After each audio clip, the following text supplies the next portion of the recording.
Oh, your mic's not on. I was muted. You were muted. Hello, how are you? I'm good. How are you? I'm doing good. 1 second. I just have to get this adjusted here. Let me get that light out of the way of my logo. Put that on the floor. There we go. All right, let's rock, man. We're on the What Are You Made Of show here on Fireside. Karen, great to have you. I'm going to introduce you right now, and then I'm going to ask you the question, what are you made of? We'll go for about 25 to 30 minutes. And this like show is all about the ingredients that have gone into making my guests who they are. So we're going to talk about your successes, but we also want to know the ingredients that have gone into that and the things you've had to overcome and the things you've learned from those things. And that's what this show is about. So glad to have you here. Okay, is the focus on like my business or like how I got to do what I do or just whatever? All of it. All of Okay. it. We want to showcase your business, but this show is really about, what it took to get to where you've gotten and, to encourage other entrepreneurs that are on the journey to not give up and to persist, because we all go through, a lot of times we go through stuff, we think that we're by ourselves and nobody else goes through this. We're not cut out for this and that. When in actuality, we all know that it's just a matter of adjusting and persisting, and that's crucial. So let me introduce you real quick. And then as we go through, this is a laid back show. This is the way I roll. So if you have questions. Awesome. All right, cool. So let's get started here. Karen Martel is an accomplished certified hormone specialist, transformational nutrition coach, and recognized authority on women's weight loss. As the host of the acclaimed podcast, The Other Side of Weight Loss, she helps women unravel the mysteries. The Hormone Solution podcast. I did write your people about that, but I just switched the name. So if we could correct that. Oh, go ahead. What is it? It's the Hormone Solution podcast. Oh, the Hormone Solution podcast. I apologize. Okay, the Hormone Solution podcast. She helps women unravel the mysteries of female fat loss and hormone imbalance. Karen's bold approach to hormone health and weight management stems from her own health struggles. Her passion lies in guiding women through peri and post menopause, optimizing their hormones and overcoming weight loss resistance. Okay, so we're going to get into a lot of this stuff, Karen. But before we do that, I want to start the show the right way, and that is with the question, what are you made of? I'm made of a lot of toughness, I think. I have persevered in my life time and time again to get where I am today. So I feel like I am made of some strong will. All right. I like that. So what we're going to do, we're going to go back ways. I want to know about growing up, what it was like, where you grew up, what kind of things you got into, what things happened to you, because it shapes us, right? So kind of give us like a foundation of what your foundation is. Yeah. So when growing up, not the best family life for sure. As a teenager, I got into a lot of trouble. At the age of 13, I started doing drugs, started drinking, started getting into a lot of mischief. And at the age of 14, I was bulimic. So for many years, I was making myself throw up. I had a very tough time during those years, and it did carry on well into my 20s of doing a lot more drugs, a lot more drinking. And at the same time, interestingly enough, which shaped me, I was also getting into a world of spirituality and self-help and really trying to figure out who I was. I started my own business back then in my 20s, my early 20s. I was very young. I was carrying both jobs. I was having one side I was doing waitressing, and the other side I was trying to grow a business. At the same time, still drinking and still doing a lot of drugs. And everything kind of came to a head in my late 20s. After, I was bartending at nightclubs, and then in the daytime, I was trying to be this like spiritual person. I was doing body work and like really getting into this other world of self-help and development.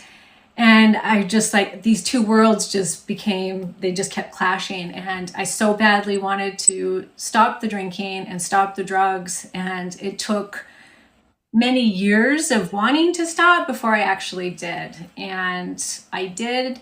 When everything kind of came to a head, I had a child, my first child at 31. I was a single mother, running my own business. And I realized in a moment of kind of the rock bottom moment that if I didn't change what I was doing, that my daughter was going to follow in my pathway. And I knew that for sure. Like it was so certain in me. And I thought I could see her future.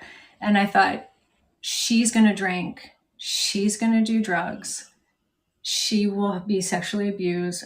All the things that had happened to me in my time of being an alcoholic and a drug addict, I knew that she was going to go down that pathway if I didn't change things in that moment. And so I did. I sobered up, and I've not drinking or done drugs since. So it's been 15 years. Congratulations. Thank you. Thank you. It was I always say it's the best thing I ever did for myself was quit drinking. It was hard, but it was by far the best thing I've ever done in my life for myself. Yeah. So, yeah. So there's no, like, you don't drink like socially wine, just a drink once in a while, none of that. That's good. Awesome.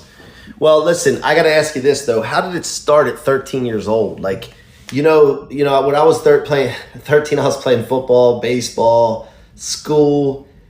I did have this. I'll tell you, I had an uncle. He passed away in the past year, actually from a drug overdose. But when I was a kid, he was always drinking, and he was a construction worker, and he would play softball afterwards. I eventually started playing softball with a group, and it was a beer league, But I never drank, even though he was like to me, I don't know, he was a mentor to me, like like an idol to me, and because I think because he was close in age, I think he was 16 years older than me.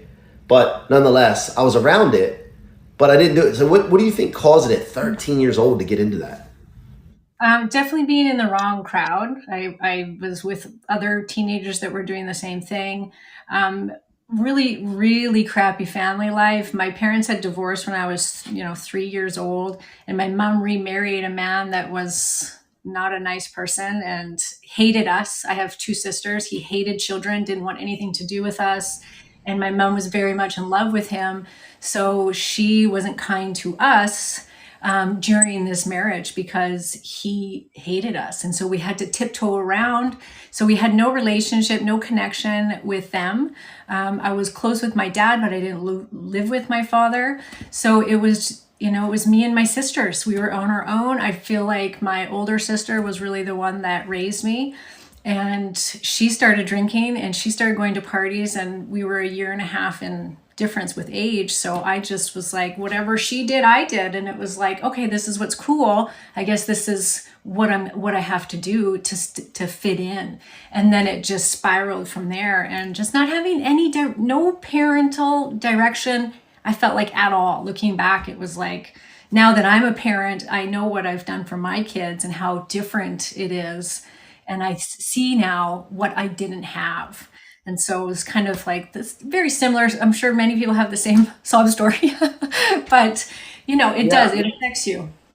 Well, think about this too. Like, now this isn't about your mom or my parents or anything, and just in general, how often it happens that people get remarried after they have kids, and there's a conflict there because they love the person, they have a relationship with this person, they want to marry this person, but they don't take into consideration the relationship with their kids and this person. And it is detrimental to the family and to the kids' lives, not just for a little period of time. And my father, I wrote about this in my book. My father chose his wife over a relationship with me as a kid. It's not like I was an adult and I was an asshole, and he said, "Hey, this is my wife," and it wasn't about that. It's hey, this is a kid. Just because his wife doesn't like my mom, whatever the case is, and he chose it, he's put it in an ultimatum. And the fact that he put himself in that position just blows my mind, because I would never, ever, ever, if I got remarried, they'd have to have a relationship with my kids and be respectful of my kids. Yes. So, I was like you. married, so when I married finally, my husband now, that was a very hard transition. It's not easy, the combined families, and we had to work at it, and it took several years. But my daughter now sees him like her father, and he's treats her like his actual son, and like that's his blood child. And it's a completely different story, but I could not have done it. You're right. Like I couldn't have stayed in this relationship had he not stepped up and seen her as his daughter. Yeah, and the other thing is, I don't know if you get into this with your work. We're going to talk about what you're doing right now, very very shortly. But to think about this as well, like when you come into that with kids, and then the father's trying to be the father figure, but the mother is very protective of her kids. Yeah. And I saw this a lot with my stepfather and my mom. They used to fight because, oh, you're being too hard on him, and then she would stick up for us when he's just trying to discipline us. Yes. And then that creates this thing of the kids. They know that they can get over on one or the other, and then it's an interesting dynamic. But there's no training for this. You know what? There should be some training for this. There should be a training for remarried. Reel it in and be like, you can't just be the disciplinary. You have to also be a father and be loving and caring, and not just come in when she needs to be disciplined. So it was tough. We butted heads a lot in the beginning, for sure. It was not easy. Oh my gosh. We should write a book on it. Somebody should.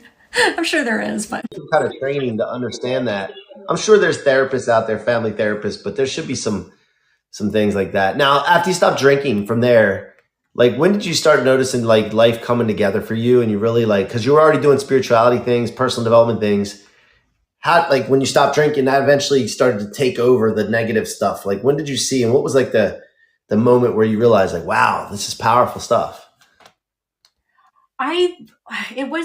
That road wasn't easy either. I mean, I did my due diligence. I went and I knew I couldn't do it on my own. I knew that I was going to keep repeating patterns in my life, and attracting the wrong person in for relationships, and it was just going to continue that way if I didn't heal myself. Like I had to stop blaming all of these outside circumstances and the men and whatever else, and I had to go inward and go, I have to change or else nothing's going to change. And so I went to traditional therapy for almost 2 years. And then I ended up finding like a spiritual teacher that I worked with for 8 years, actually. But through that time, that was when I feel like I changed the most, and I healed a lot of my past trauma, and I became the person that I am today. And I attracted my husband into my life, and I have this very amazing family life now, and it looks nothing like my family life. And so I think it was in those years that I really came into my own, because I healed the stuff from the past. I think that we have to take credit. We have to take credit when we go through these transitions and stop the chain, because Yes. you stopped the chain of what happened to you from happening to your family. Yeah. And none of us are perfect. I'm sure you have your moments, like we all do. I have mine. What are you hearing about? Right. But at the end of the day, like we're if you can break the chain, you can stop it. It's hero material. To me, it's hero material. So I consider you a hero for doing that. Not forget about the stuff that happened, right, and the stuff that you ended up doing, but eventually you stopped it, and now it's a new road. So one thing I wanted to ask you though is like, what are you still dealing with sometimes from that past trauma as a child? Like, what keeps rearing its ugly head for you? I still to this day struggle with body image stuff, like that insecurity of um, not loving myself fully. And so I still waver on that sometimes, and I have to be very careful of what I'm doing. And like, I can't diet, I can't do things like that because it triggers old habits. And so I've never been bulimic again since I was a teenager. But it's interesting that, this long afterwards, like 30 plus years afterwards, that it's like it's hardwired in my brain that I have to be very careful about how I talk to myself and how I treat myself, because it's a slippery slope for me. And so I'm never tempted to go back to drinking. I'm never. That is so done, and I don't slip up there. But the self-love, body image stuff, I will sometimes still struggle with, and those old patterns will come up. Yeah, and why do you think that's so deep ingrained? Was it like people were bullying you when you were younger about like image? Because I kind of wonder that for myself with some things. I'm like, why do I deal with this part of things? Is it I try to go back and remember everything, by the way, everything's stored in our memory banks, right? We have everything stored in our mind somewhere. Sometimes we just don't we give up before we find it. But like I kind of wonder sometimes like why is that still coming up? Is it a specific incident? And if I find that damn incident, I can run over that over and over again and take the emotion out of it. Yes. I think the trigger was I was put on birth control at 14 for acne. And back then, I had no relationship with my mom. She just, oh, you've got acne, let's just throw you on birth control pills. And I very rapidly gained weight. And so there I was at 14, like popular girl in high school, and I packed on whatever it was, 15, 20 pounds very, very quickly. And also felt like I started to lose my mind. Like the birth control pill just really messed with me and my emotions. Like I thought that I was going to have to go into a mental institute because I just felt so unstable in my brain. It would make me throw up all the time. And I just was getting fatter and fatter. And there's my mom, a personal trainer. She was a manager at a weight loss center. She was fanatical about her body. She came from a background of anorexia and bulimia. And so that her influence on that and her, what she was just doing what she knew, which was, okay, well, I'm going to take my 14-year-old to the gym. I'm going to make sure she doesn't eat all of this food. But I was binging on food and then making myself throw up because I felt like I had no control over it. And so, and nobody said, oh, maybe this is from birth control. And so eventually, like a year later, I stopped it myself and literally lost the weight within months. But from that day forward, it was like I was very careful about what I was putting in my mouth and like very obsessed about my body. And it went on for, a very long time where I felt like I was never somebody that could come easily to having a great physique. I always had to struggle at it. So because it's been a lifelong struggle, it's still in there. We don't think about this a lot of times too, the exponential effect of not just the kids that are affected, but I was just thinking about this in my head. Like when I was in high school dating girls, I would be like, I'd go through phases where like girls are crazy. There's like, they're so crazy. They'd be here one day, here. And I thought there was something wrong with me, And so that affects the guys too and the other girls, vice versa. I just thought about that right now. And so when we make decisions as adults and there's kids around us and all that, we need to understand the exponential effect that happens. I really thought that. I thought it's like, girls are crazy. And, and I had to break that belief because I knew it wasn't that. It's because that, those girls were maybe going through something, So let's talk about how you got into now being a nutrition coach, certified hormone specialist, because obviously, it's you're focused now. It seems like more on the, ladies that are going into menopause, during menopause, after menopause. Like what made you stick to that part with that niche? Yeah. So after I had my daughter, about a year after I had her, I lost all the baby weight. And then I suddenly started to gain weight for no reason. And kind of like very similar to when I went on birth control, but I had suddenly all these health problems. I was getting migraines for like 10 days out of the month. I was always bloated. I was rapidly gaining weight. So I did what every woman does. And I was like, okay, I got to double down. I had no food addiction. I was always a healthy eater because I was obsessed about it. And so I was like, okay, I'm going to go get myself a personal trainer. I started doing CrossFit. I was like, I'm going to, calorie in, calorie out, and exercise. And I did that for like a year and only continued to gain weight. And I started going extreme where I was hardly eating at all. I was doing like juicing and detoxes. I tried every frickin' diet under the sun, kept getting fatter and fatter, even though I was working out more and eating less. And I'm like, what is the matter? Like I'm 30, I was 33, I think at the time. And I just like, I thought, I think it's my hormones. Went to the doctor. She was like, here's your antidepressant. Here's your sleeping pills, because I wasn't sleeping, and sent me on my way. And I was just like, going, what the heck is going on? So I ended up going, I think this is my hormones. And nobody would have told me at 33 that it was my hormones. So I ended up going to a naturopath that helped me with testing of the hormones and figuring things out. And sure enough, they came back a mess.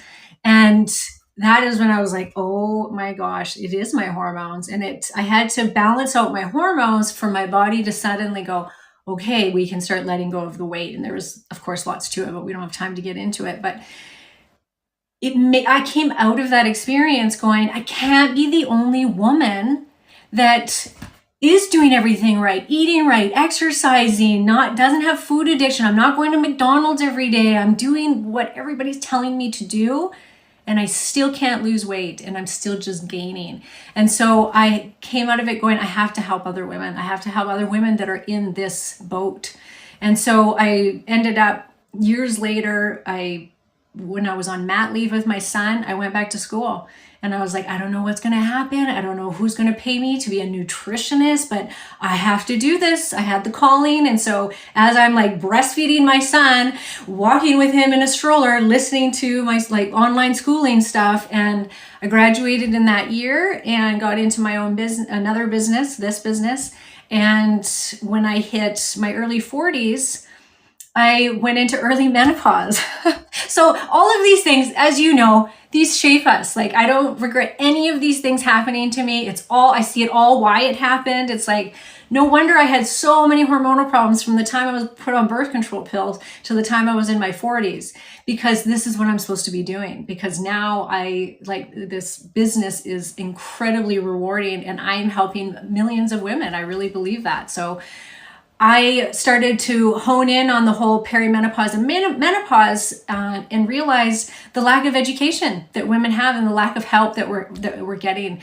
It's insane what's happening in the medical system when it comes to women during this phase in their life. We're just being told to suck it up and not being told the right information. So my purpose in life now is to get that information out. That's awesome that you're doing that, and I love it, because I want all people to be unstoppable.